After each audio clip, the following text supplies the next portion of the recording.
ছেলের খুব স্বপ্ন ছিল প্লেন চালাবে, কিন্তু স্বপ্ন বড় হয় আর সত্যি হবে। বাসা এখন শুধু প্লেন প্লেন বলে, কিন্তু আর উড়াতে পারবে না। ওর স্বপ্নই ছিল ও পাইলট হবে। এই মুসাকে যে গুলিটা লাগছে সেই গুলিটা বের হয়ে আপনার মার পেটে লাগে। ওর এই মাথার এই সাইডে খুলি নাই, এটা হলো আলাদা আর্টিফিশিয়াল স্কাল্প লাগানো। সেদিন ছিল 19শে জুলাই 2024। আমি আমার বাবার ভাত নেওয়ার জন্য বাসা থেকে নামি, তখন আমার ছেলেটা আইসক্রিম খাবে দেখে মসজিদ ধরার পর আমি বলি যে তাহলে তুমি আমার পিছনে পিছনে আসো। আম্মুকে বলি যে তাহলে আমি যেহেতু নামবো, তুমি একটু ওর পিছনে পিছনে এসে ওকে নিয়ে যাও।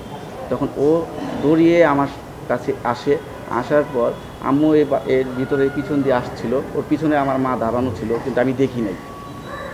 হঠাৎ করে বাহিরের থেকে একটি গুলি এসে কেচি কেটে ভেদ করে ওর মাথার এই সাইডটা দিয়ে ঢুকে এই সাইড দিয়ে বের হয়ে যায়।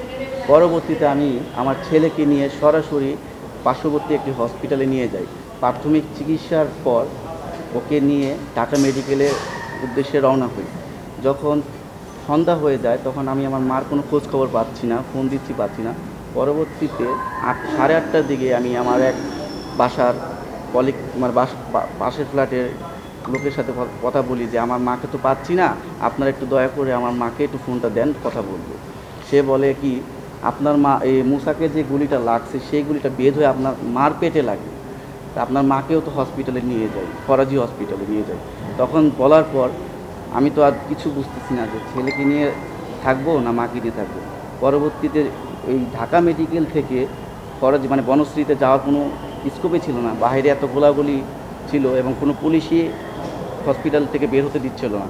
পরবর্তীতে আমার এক আত্মীয়কে ফোন দিয়ে বলি যে আপনি দয়া করে আমার মাকে একটু হসপিটাল থেকে রিসিভ করেন, যাতে সে দেখতে পারেন। তার পাশে কেউ ছিল না।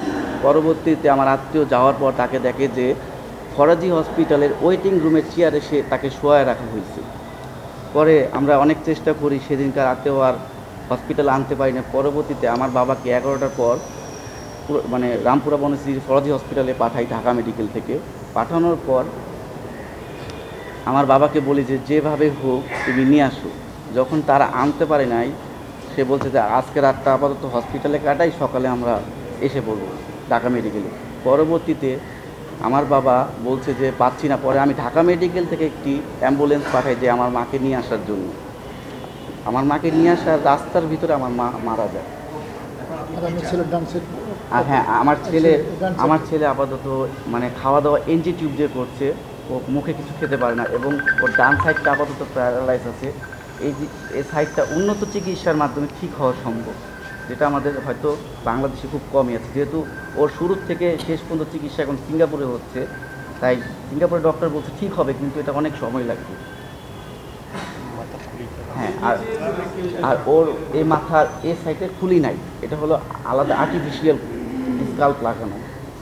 এখন ওর ডান সাইডটা আপাতত প্যারালাইজ আছে, নড়াচড়া করতে পারে না, কিন্তু ও কথা বুঝতে পারে, শুধু বলতে পারে না, হাঁটাচলা করতে পারে না, স্বাভাবিক খাবার খেতে পারে না। আদালতের কাছে যে যারা আমার মাকে হত্যা করেছে এবং আমার ছেলের এই অসুস্থতার জন্য যারা দায়ী, তাদের কঠোর একটি শাস্তি হোক, সেটাই আমি আদালতের কাছে চেয়েছি। জি, আমার একটাই ছিল। আমার ছেলে ইংলিশ ভার্সনে পড়তো, পড়াশোনা করতো, ক্লাসে ফার্স্ট ছিল। এই ছেলের খুব স্বপ্ন ছিল প্লেন চালাবে, কিন্তু স্বপ্ন বড় হয় আর সত্যি হবে। বাসা এখন শুধু প্লেন প্লেন বলে, কিন্তু আর উড়াতে পারবে না। ওর স্বপ্নই ছিল ও পাইলট হবে। এই কারণে ওকে ইংলিশ ভার্সনে পড়াচ্ছিলাম। সব জীবনটা আমার পুরো তছনছ করে দিল।